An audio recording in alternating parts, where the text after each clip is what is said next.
কাল ছিল 6 তারিখ। তো কালকে গেছিলাম হচ্ছে দর্শকর্মার দোকানে, দর্শকর্মার কিছু জিনিস কিনতে, শাখা কিনতে। এই যে আমি তো আর শাখা কিনতে গেছিলাম, আর দর্শকর্মার কিছু কেনা ছিল সেটা কিনতে গেছিলাম। তো ফার্স্টে হচ্ছে পলা পরিয়ে আমাকে আমার সাইজটা করে নিল, তারপরে শাখা দিল জিনিসপত্র মানে শাখা পছন্দ করতে। আর আমি তো এসব ব্যাপারে অত বুঝি না, আর কোনো জিনিস কিনতে গেলে আমি মার সাথে যদি যাই, এটা ভালো লাগছে, ওটা ভালো লাগছে, কোনটা ভালো লাগছে বলো, কোনটা ভালো লাগছে বলো, সেটাই নেবো।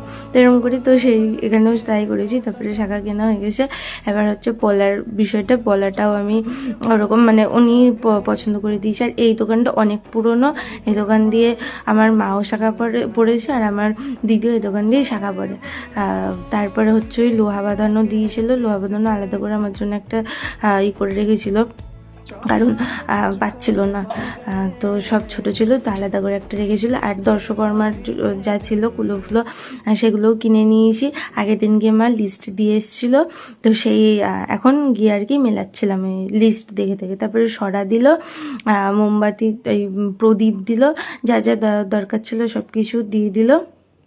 আর তারপর ওখান থেকে চলে গেছি হচ্ছে কালী মন্দিরে, একদম পাশেই কালী মন্দির। আর হচ্ছে আমাদের নিয়ম যে আমরা শাখা পড়ি না আগের দিন, ওই দধি সকালবেলা যে দধি মঙ্গল হয় তখন শাখা পরিয়ে দেয়। তো আমিও ওর জন্য শাখা পরিনি, শাখা কিনে তারপর বাড়ি নিয়ে এসেছি সব কিছু। তো দধি মঙ্গলের সময় আমি শাখা পরে নেবো। তো এখানে আমি শাখা পলা কিনে মন্দিরে এসেছি একটু প্রণাম করতে, প্রসন্নময়ী মার কাছে, যেন সব মঙ্গল করে, সব যেন ভালো হয়।